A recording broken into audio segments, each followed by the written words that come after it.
Hey guys, welcome back to my channel. I am Danielle, aka Stitcherista here on YouTube, and today is another Stitch with me while I just chat about the week and about a book that I just started reading today. So yeah, remember this week I was off of work. Oh, you know what, before I start talking and stitching, you can see I've gotten done some more. So I have gotten done this part. I'm just working my way over to match this part, and I'm just moving my way down the rows because there's only 3 more rows. This row, one more, and then I'm done the bottom. So then it's time to go up to the top. And I actually still have her arm to stitch on the top half of this pattern that I just didn't do yet. Okay, I did get some fabric, more fabric in the mail. And I think I have one more order outstanding. So I just wanted to show you some more Pole Stitches fabric. So these are all 28 count Lugana. This one is called Angel Dust. Very pretty. And I don't take these out of the package because this is the label with the color on it. So I actually keep these in the package. Really beautiful. This one is Moonlight. Pretty yellows and purples. This one is Rumbles of Thunder. Now this is a little bit more mottled than I usually like, but with the right project, it'll look really good. And then this is one of my favorite ones, Rose Petals. I absolutely love just pink fabrics. If you have not had a chance to try Pole Stitches fabric, I highly recommend. I've got all of those on Etsy. They have an Etsy store. And what's nice is when you go on Etsy and see what they have, it's what is available right at that minute. I mean, it's already dyed, it's already ready. And they ship usually the same day that I order. So the rest of the week was good. I didn't do a ton of stitching. I finished the B.A. Paris book, The Guest. Highly recommend. And then I was reading some short stories. So Amazon has, on their channel, they have what's called, on their channel, you know, on their website, they have what's called Amazon Originals. And most of the short stories are in a collection, and the collection is named. So I read a bunch of those, and, you know, I still consider that reading a book because some of them are 30, 40 pages. I mean, I know that's a way shorter book than what I normally read, but it's still a book. So yeah, I count it. I mean, yeah. So I was reading some of those, and then last night I was perusing on the Kindle app, and a book by Louis Giglio came up. I read another one of his books called Don't Give the Enemy a Seat at Your Table. This one is called Goliath Must Fall. And it's so very good. I've read, I want to say, the first chapter, which was like 27 pages. I love it because we all have something that we are battling or facing. It can be, you know, something like alcoholism, drug addiction, gambling, anxiety, you know, trying to control everything, needing approval. There are so many things that people battle every single day. So, you know, of course, I had heard the story, you know, we have all heard the story of David and Goliath, right? Well, I didn't quite hear it in the depth that Mr. Giglio goes into in his book. And I wanted to kind of recount it to you. I had considered reading this book on the channel, but it's actually a copyright infringement. So before I talk about that though, so yeah, my car's in the shop. The air conditioning is broken. So we took the car in Wednesday evening, and I haven't had a car since then. However, I'm supposed to be able to get it tomorrow. Yesterday I had a massage. Bill went fishing all day with his friend around the corner. And he said, you're going to have to take my truck. Now, I do not like driving any of Bill's trucks because they're huge. I mean, my car is a little 2-door car. A truck is so huge that he had a Tundra before this one. He has a Dodge Ram now.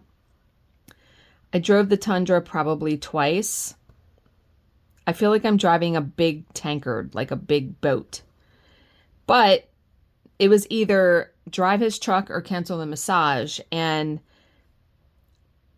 on Tuesday, so I need to backtrack a little bit. On Tuesday, when I had to meet Bill in Annapolis for his retirement paper signing,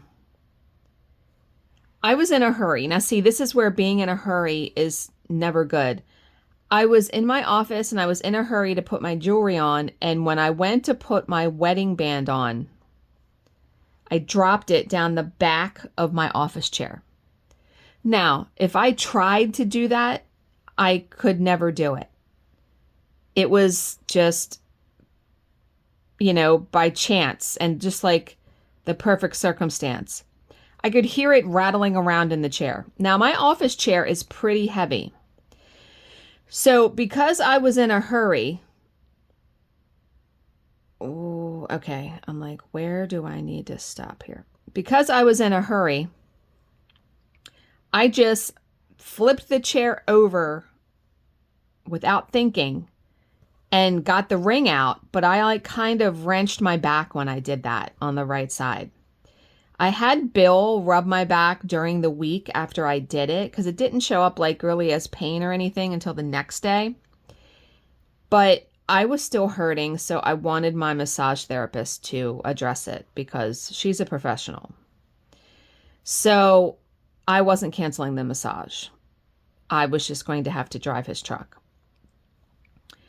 So I was sort of anxious about it only because I was telling myself that it's hard to judge in the truck because it's wider than my car, blah, blah, blah, blah, blah. And the things that we tell ourselves, just as it's important what we say to other people and how we say it, it is, in my opinion, even more important what we say to ourselves on a daily basis. So I was saying to myself, okay, Danielle, you can do this. It's going to be fine. But on the other hand, I was just dreading it. Well, it comes time on Saturday for the massage. And I get in the truck, I start it up, I adjust the seat and I do all the adjustments. The truck is actually a really nice truck to drive. That truck is nicer than his Tundra was. And it went fine. I had no issue. And I was actually enjoying it by the time I drove home. No problem at all. So I'm not really sure what I was so worried about, because now if I have to drive his truck again, I won't balk at it. I won't have any anxiety. I won't have any problem whatsoever. Now, I will admit, when I drive a truck like that, I will park as far away as I can to not have to go into a parking spot between two cars, because for me, it is still hard to judge. Luckily, my massage place is in a strip mall or, plaza where there's other offices that are only open Monday through Friday. So there was no cars in the parking lot. So I was very easily able to pull into a parking spot with nobody around me. And so that's my only caveat with driving. I remember when Bill went to Florida, this is many, many years ago, he went on a week fishing trip with a friend of his, and the friend drove to Florida. So, oh no, did he take my car? I feel like he might have taken my car because it did better gas mileage. So I had his truck. I decided to get takeout one night because this is before the era of DoorDash and all that. And I had to go pick up the food. Well, when I pulled in this restaurant parking lot, it's packed. And I thought, oh no. I found a spot way at the back of the parking lot where there was no cars because, yeah, I was determined. And I did. I found a spot that wasn't around anything. But yeah, that is my one caveat with driving a truck. My next car is going to be a small SUV, like a smaller, it's going to be a 4-door car, something a little bit more comfortable to get in and out of than my current car. Okay, so that was Saturday. And then when I came home, my plan was to do some house stuff. And I also was doing the grocery order. Bill had suggested that I do Instacart since I didn't really want to drive the truck. And I had no problems with that because I actually really like doing Instacart. It's so easy. And you're able to, all I have to do is put them away because the groceries are delivered. So I did that. I did a bunch of stuff on Saturday. And I didn't even do any stitching. Because by the time I got done all the house stuff, Bill was home. He got home about 2:30 and he was like, what are we going to do? And so we played some board games, had dinner, and we were in bed pretty early because he works on Sunday from 6 to 6, so he had to get up pretty early. And believe it or not, I didn't wake up today until 10:30. I never sleep that late. Now, I didn't go to bed till like 11:30 midnight. I think it was midnight. May have been a little bit later. I have not been sleeping that well. So I just feel like my body needed to sleep until 10:30. Woke up and I was like, oh man, okay. And I decided, as you can see, I didn't put on any jewelry. I literally just woke up, ran my fingers through my hair, got dressed. I didn't put on makeup because, I mean, Bill's not going to be home until like 6:45. He will not care. And, you know, usually he doesn't care really if I wear makeup. I wear makeup because I feel better about myself when I do. I guess you could almost say it's like armor, right? And I like to look good for him when he comes home. And I mean, during the week when I'm working and stuff, also getting dressed and putting on makeup and all of that makes me feel not so slovenly, I guess, you know? So, but yeah, today is definitely, Sundays are now, for the most part, a day of rest for me. So I was hemming and hawing whether to do a video because I feel like I didn't have a lot to talk about, but I can always find stuff to talk about. I did stitch on, was it Thursday? I can't remember which day it was, but I watched 2 movies, and I wanted to tell you about those. They were movies I had seen before, but it had been a long while. The first one was the movie 13 that stars Evan Rachel Wood and Holly Hunter. Holly Hunter is Evan Rachel Wood's mom in this movie. And you get the sense that Holly Hunter's character, her name is Mel in the movie, you get the sense that she is a recovering alcoholic or drug addict because she goes to meetings. And she is a hairdresser that she works out of her house. And she has Evan Rachel Wood is in 7th grade. And I want to say her brother is like 2 years older. He's definitely older. Well, Evan Rachel Wood, now mind you, she's in 7th grade, 13 years old. She winds up falling into the wrong crowd of girls. And, oh, I'm just stitching along and I'm like, where do I need to go to outline this? She winds up falling into the wrong crowd and things go awry. It's really good though. I feel like it's definitely a gritty, some of the scenes are hard to watch because I'm sure people imagined their own children going through stuff like this. It's really good though. I've seen it a couple times. I enjoy it every time I watch it because you're rooting for all of the people. You're rooting for Evan Rachel Wood's character. You're rooting for Holly Hunter as the mom, trying to get her life together. You feel it. You definitely feel it. And then the other movie I watched, and I don't remember what prompted me. Oh, I think what prompted me to search this movie out, because I couldn't remember the title, was I was perusing through HBO Max app for a movie to watch, and I came across the movie The Grudge. And I had seen it before, but I was like, I don't want to watch that. But then I'm like, oh, what's that movie with Joshua Jackson where he's a photographer? And yeah, so that movie is called Shutter, and it's from 2008. So good. That movie made me jump a couple times when I was watching it. And I was, like I said, I was stitching. So I have my iPad next to me when I stitch, and I'll just watch stuff all day long on it. So the movie, now I had to rent it from YouTube. That's where I got it from.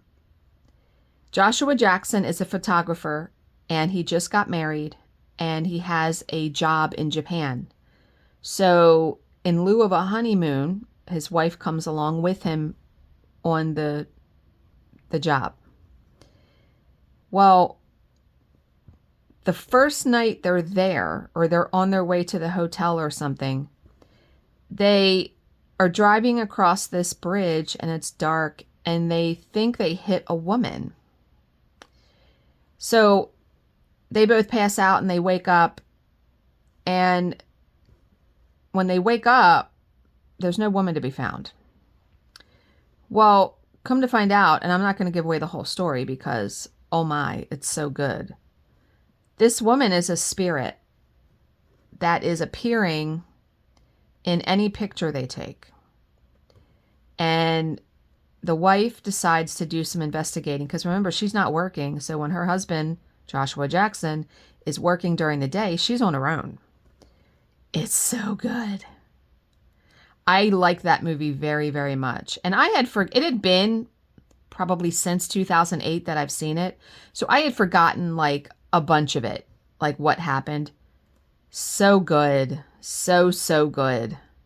So I highly recommend that. If you like suspense horror movies, I would consider that a horror movie. But yeah, I watched those two and stitched on, I think it was Thursday. But yeah, the week went by pretty quick with not working. We are working Monday so far, but the job doesn't start till 2 o'clock.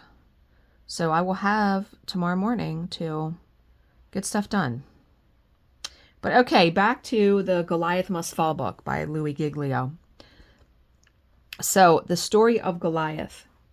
Now remember, the story,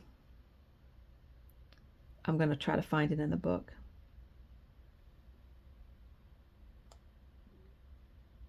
Wait a minute.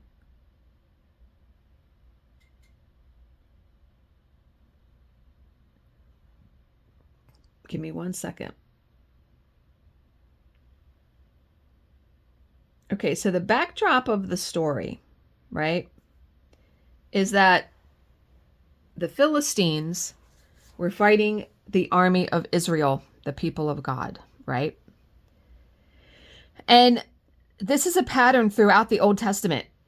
The Philistine army was a constant thorn in the side of God's people, and so the two armies often clashed, right?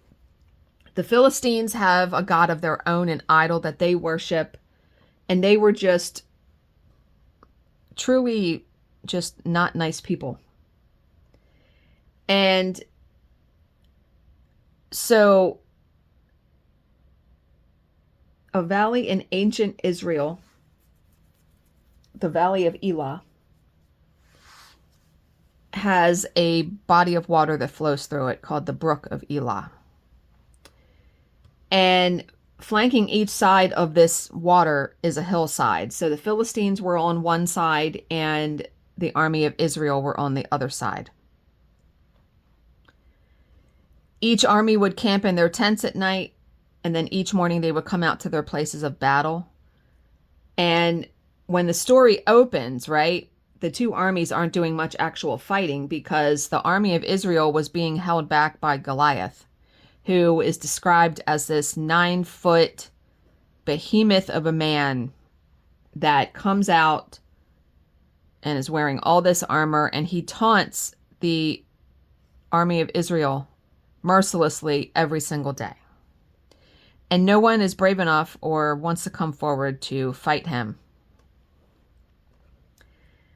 So day after day, Goliath comes out. The story, the history repeats itself day after day after day. 40 days this goes on. Now, I don't know about you, but 40 seems to be a prevalent theme in the Bible. You know, I forget what it is, but the people that were, the story about the people in Egypt, it was a 2 or 3 day journey that it took them 40 years to do it. Joyce Meyer likes to say, do you want to keep going around that same mountain? Just like those people did for 40 years, right? Okay, so Goliath was just merciless in mocking the army, saying, you don't have anybody that can come out and fight me. And he taunted them mercilessly, seriously. And, you know, the army of Israel had forgotten all of the great blessings that God had done for them in the past. And when I read that in the book, it made me think of all the wonderful blessings and things that God has allowed to come to pass in my life, and how many times he's pulled me out of trouble and all of that, right? These people have done the same thing. They have forgotten everything that God has done for them. And so David, on the 40th day, a kid named David who was an errand boy, right? He's the one that brought supplies to his brothers. His brothers were in the army fighting. His job was to stay home with his sick dad and take care of the dad and the sheep. They had a herd of sheep. So on this day, David was bringing supplies to everybody.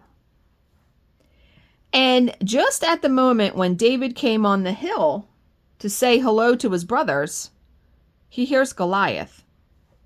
He does a double take, right? Something inside him snaps, and he's like, who is that and what is he doing? And David's like, why is nobody fighting him? Why is nobody taking him on? What is happening? And his brothers were like, have you gotten a good look at the guy? Nobody wants to fight him. It's a suicide mission, blah, blah, blah, blah, blah. David's like, I'm going to fight him. I'm going to shut him up. And his brothers were like, huh? What?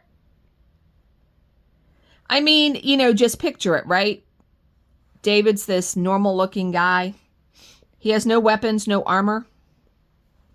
And Goliath is this 9-foot tall behemoth of a man wearing 125 pounds of armor.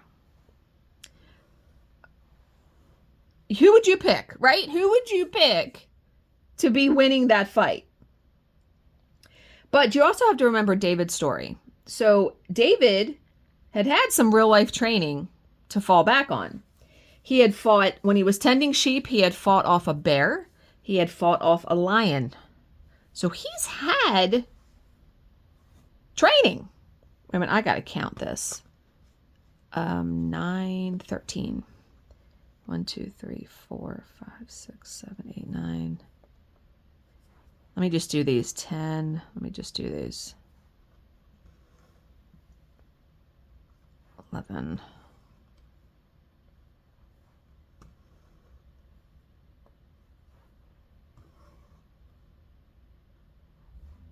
12. 13. Okay, then I can just outline it. And that's what I like to do when I do these, and there's not too many. If there's a chunk, I will outline it, and then I can just fill it in. Okay. So David was telling the Israelites these stories of when he fought this bear and fought his lion. And it wound up getting back to King Saul. So the king calls him in his tent and is like, well, you have a pretty good resume. You fought a bear and a lion. And King Saul is like, all right, nobody else wants to fight him. So if you want to give it a shot, do you have any armor? Do you have any weapons? And David's like, no. The king's like, well, here, put on some of my armor. Well, the king's armor was way too big for David. And when he tried to walk, wasn't working. David's like, this ain't going to work.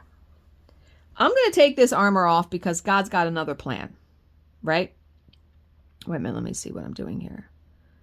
1, 2, 1, 2, 1. Wait a minute, let me get where I can just get to the part where I can just outline this. Okay, so David went down to the water and he picked up 5 smooth stones and put them in his bag, and he had a sling with him. That was like the only weapon that he had. And so David and Goliath exchanged a few words.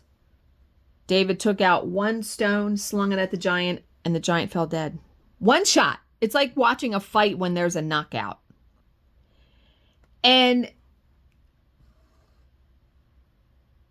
the whole thing, to me, when I read that just this morning, the whole reason it only took 1 stone is because of David's faith, right? Now, the twist in the book, sort of, the author is like Mr. Giglio. He's like, when people tell this story in a church, everyone is fired up because they're thinking that everyone should be David. We're not David in this story. And my mouth fell open because that's exactly what I thought. David is actually Jesus, and we are just the bystanders. We're the people in the army, right? And I was like, that's an interesting perspective, because you would think you would have to be David, but no. And you know what it all comes down to, too? And like I said, I'm only like 40 some pages in the book. That was the first chapter, 27 pages. It all comes down to faith. Do you have faith? I know not everybody believes in God, and I'm not going to be on here. I know this is the most I've talked about it in a long time, but man, faith can move mountains, right? Faith can. Reading the story of David and Goliath like that it was wonderful. I really liked reading that version of it because, first of all, it puts it in layman's terms too, because sometimes the Bible is very hard to understand. But yeah, so I will give you guys an update as I read this book. So I highly recommend. It's called Goliath Must Fall. And so the Goliath in our lives can be anything, like I had said. Drug addiction, gambling, overspending, overeating. There are so many things, overconsumption of the internet. I mean, there are just tons and tons of things that humans can battle on a daily basis. Okay. I think that's all I have. I am going to probably get off of here because it's after, what time is it? It's 12:39 when I'm filming this. Still enjoying Lavender Mist immensely. Love, love, love. And I'm so thankful that I am once again enjoying stitching a Mirabilia. I belong to a couple of Mirabilia groups. I've even been toying with the idea, because after this, I think I want to stitch Petal Fairy. I've been toying with the idea of converting the colors. To what, I don't know. There are a few color conversions on the Mirabilia Full Conversions group. someone converted it to pink and purple, but I'm torn about what color to do the wings, because the wings are currently purple. I don't know. I may stick with the original color scheme, but I'm really toying with the idea of converting the colors. I've converted colors before in a Mirabilia. I converted Celtic Autumn, which was done in like yellows and purple. To me, that's not fall. I converted it to orange, yellow, brown, I think I did. It turned out so good. The key when you convert something is to have the DMC color card, because what I did was I pulled the original colors, saw where they were in the key, like let's say it was 3 yellows. If the 3 yellows were side by side, like, you know, in the gradation of it, that's like, let's say I was going to convert it to purples, I would pick 3 purples that were side by side. But if like it was 2 yellows and then they skipped one and then it was the yellow above the one other yellow, I would pick 3 purples where there's 2 side by side and then they skip one. Do you know what I mean? Like, you have to have the same color value, I guess, is what I'm trying to say. But yeah. But okay, I hope you guys have all had a fantastic week and a good weekend. It is supposed to be so hot today and tomorrow. It is supposed to be 85 today and 90 tomorrow. What? It's only the end of April. So I have put on our air conditioning because we would be dying. I hope wherever you are, the temperature is good. Yes. Okay, guys. As always, if you have any questions, please leave them in the comments section below, and I will answer them to the best of my ability. Thank you so much for watching and subscribing, and I will see you in my next video. Bye, guys.